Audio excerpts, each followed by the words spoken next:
Oi, meu nome é Gustavo, sou aluno de doutorado em Física na USP e hoje a gente vai fazer um vídeo diferente. Olha o que eu achei, uma revista de Física do ano e mês que eu nasci.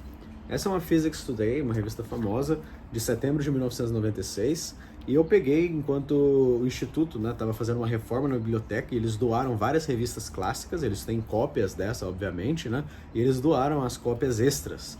Então hoje a gente vai dar uma olhada no que estava rolando na física, partículas praticamente, em setembro de 96. Vamos ver um pouco dessa relíquia que eu encontrei aqui. Bom, então aqui temos a revista, vamos dar uma olhada na estrutura dela. Eu tenho outras aqui também, se vocês gostarem desse conteúdo eu posso trazer outras vezes. Então, eu gosto muito que vocês vão ver que é bem diferente da estética de coisas que a gente vê hoje em dia, né? É realmente um arquivo que eu acho que é uma relíquia, assim. Primeira coisa que me chamou bastante atenção aqui, vamos olhar o sumário.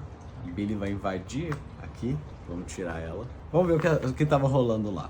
A gente vai ver aqui que temos como as coisas quebram. Tinha uma seção de planetas extrasolares e tinha uma história sobre a descoberta da supercondutividade. Um arquivo de memória sobre o Richard Feynman. E além disso, tinha uma parte de cartas e coisas de descoberta e procura.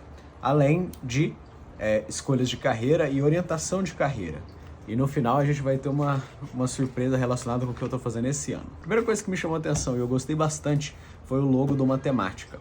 O Matemática é um dos softwares que a gente usa bastante, para fazer coisas na física. E aqui estava na versão 3.0, hoje a gente está na 13. E eu adoro essa página, olha como eram as cores, hoje já está bem diferente, já está bem reformulado. E eles tinham uma página inteira aqui sobre isso, anunciando, eu acho muito legal, Depois, vamos para a próxima parte. Isso daqui eu achei muito legal, porque é uma carta de opinião sobre o que Wigner dizia, sobre essa teoria aqui, e o que uma partícula significava para Wigner. É uma carta de opinião, e eu acho que é uma maneira, assim, que talvez hoje em dia a gente perca um pouco de não ter mais acesso a essas coisas. Tem outras maneiras, mas eu acho que isso daqui era um documento bem fidedigno da época, sobre a opinião, desses nomes, Wigner é um nome muito famoso na física de partículas, e eu acho que, assim, ler essas coisas aqui, o que ele achava, ver o que as outras pessoas achavam sobre o que ele achava, é um tipo de discussão que talvez hoje em dia a gente não tenha tão assim, a não ser que você seja parte dos departamentos, Claro que se você for gravar, com os físicos atuais, famosos atualmente, vídeos deles falando sobre as coisas, vai ser um conteúdo polido e tal. Aqui eu acho que já era um pouco mais, real nesse sentido, de que talvez tivesse um pouco menos de filtro. Mas eu achei legal, assim, também esse tipo de coisa. Vamos para a próxima parte. Essa parte aqui eu achei muito legal.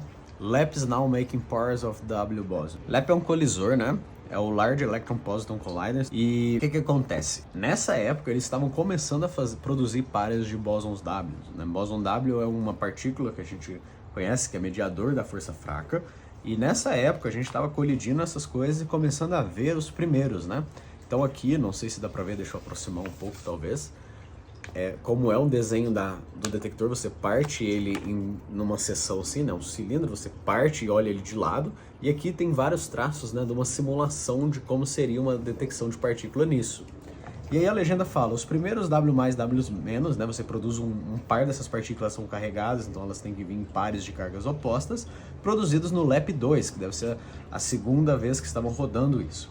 Foi detectado pelo detector Delphi, um magnético solenoide de 3.500 toneladas. Partículas carregadas e neutras atravessando o campo magnético são gravadas como arrays, esses sinais, esses desenhos dessas tracks aqui, em detectores de luz Cherenkov e calorímetros de elétrons e pósitrons. Enfim, descrição experimental aqui e uma vez anunciando, essa descoberta. Uma coisa aqui, olhando em retrospectiva, que a gente toma como garantido hoje em dia, estava sendo feito nessa época. Muito legal. Vamos para o próximo. Esse artigo eu acho muito legal, eu acho que é um artigo que, apesar de estar nessa revista, é um pouco mais focado em público geral, como as coisas quebram. Eu adoro esse título, porque é um título bem chamativo. Eu acho que até pessoas que não gostam muito, de física, quando vê um título desse jeito, falam, pô, eu nunca pensei como que as coisas quebram. Por que esses caras estão estudando isso? Como que eles fazem isso, E aqui tem uma descrição bem detalhada na dinâmica de fratura, E como fraturas crescem. Eu acho que é uma coisa interessante, de dar uma lida depois. Eu achei muito divertido, eu achei que, assim, tem umas discussões mais técnicas, mas ainda assim, se você vê como é articulado, a escrita desse artigo, ele tem um caráter, pelo menos a princípio, de ser mais de divulgação. Próxima parte, uma discussão sobre planetas extrasolares. E aí, vamos ler aqui só a chamada para a matéria, né? Astrônomos recentemente acharam planetas orbitando em estrelas próximas, acabando séculos de especulação e abrindo uma área excitante, mas talvez já bem ocupada de pesquisa. Então uma chamada aí também, provavelmente mais para o público geral. Talvez as que eles colocam em destaque assim sejam mais gerais do que as outras. Tem uma discussão bem interessante aqui também, acho que essa eu vou dar uma lida depois com certeza. E vamos ver o que mais que estava rolando aqui. Um artigo sobre a descoberta de supercondutividade. Então, uma historinha aqui. Um artigo memorial sobre Richard Feynman. E eu acho que aqui é interessante porque esse eu dei uma lida rapidinho. E não é uma opinião só falando bem, obviamente, né? É uma opinião com vários pontos negativos dele como pessoa e também pontos negativos dele como, assim, trabalhar junto a ele. Então eu acho que esse tipo de toque pessoal talvez a gente perca hoje em dia também por falta de materiais como esses, né? Mas tá aí na história para dar uma lida, eu acho bem legal. Vamos para a próxima. Aqui chegamos nas partes de anúncios e é bem interessante porque olha o anúncio que tem aqui. O Cambridge University Press está anunciando, felizmente, né, a publicação do volume 2 do livro The Quantum Theory of Fields, do Weinberg. Esse livro é um dos livros mais famosos que tem de teorias quânticas e Steven Weinberg é uma das pessoas mais famosas, né, nessa área. O livro 1 dele, Foundations, é um dos livros mais utilizados, né, de referência de mecânica, de teoria quântica de campos. Apesar de ser um livro extremamente difícil, né, ele é um livro mais auxiliar nesse sentido, mas é muito legal ver o anúncio disso, assim, provavelmente a primeira vez que estava anunciando isso que foi publicado.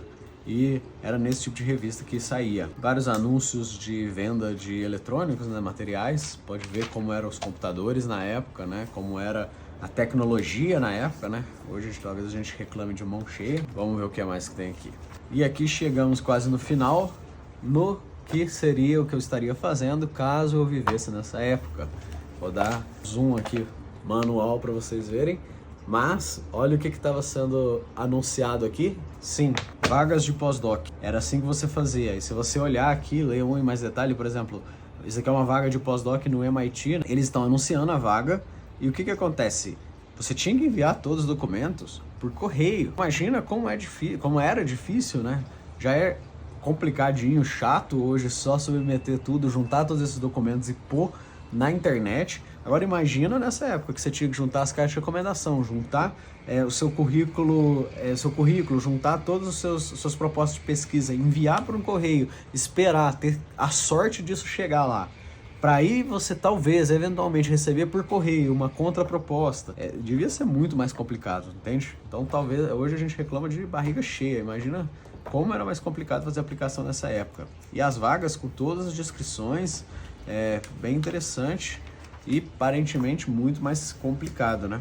Hoje em dia o acesso é muito mais internacionalizado, globalizado e todo mundo tem chances, né? Antes, provavelmente isso daqui beneficiava muito mais as pessoas que já estavam no país onde que essas coisas estavam acontecendo. Vamos ver se tem mais alguma coisa legal por aqui. É isso. Bom, essa foi a nossa viagem no tempo para setembro de 1996, fazendo uma pequena cobertura da física que estava sendo discutida nas revistas naquela época. E me avisa se vocês gostaram desse tipo de conteúdo, tem outras edições aí, a gente pode fazer mais algumas. Então é isso por hoje. Não deixa de comentar, curtir e se inscrever no canal. Também me segue no Instagram e no TikTok para me dar aquela força. E a gente se vê numa próxima oportunidade. Tchau, tchau.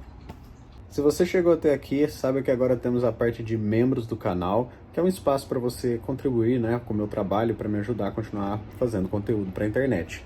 Note que se você não puder, não quiser ser membro, você não vai perder absolutamente nada. Todo o conteúdo que é a essência do canal vai ser sempre disponibilizado de maneira gratuita e aberta para todo mundo.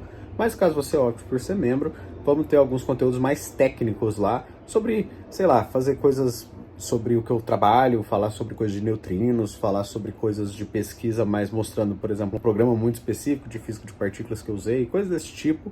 E também, talvez eu monte algumas aulas sobre tópicos que eu acho interessante de física de partículas, mas em conteúdos mais avançados que ninguém que não vê vai perder algo assim extraordinário. Além disso, eu estou montando um server no Discord focado em discussão de física também, que é bem menos abrangente do que as pessoas que veem o meu canal. e lá a gente vai ter espaços para realmente discutir artigo, discutir materiais, vocês podem trocar entre si dicas para quem está prestando vestibular, dicas de quem está em graduação, discutir exercícios e coisas desse tipo. Então também acaba sendo um espaço mais nichado para quem tem realmente interesse em física. Então, caso você queira simplesmente me ajudar, seja membro. Caso você queira ter acesso a esse tipo de conteúdo também, seja membro. E caso você não possa ou não queira, não se preocupe, tudo que eu for falar que eu acho que é pertinente e ajuda todo mundo vai ser sempre disponibilizado de forma gratuita, como eu acho que deve ser. Mas essa é uma forma de você me ajudar a continuar produzindo conteúdo. A gente se vê no próximo vídeo. Tchau, tchau!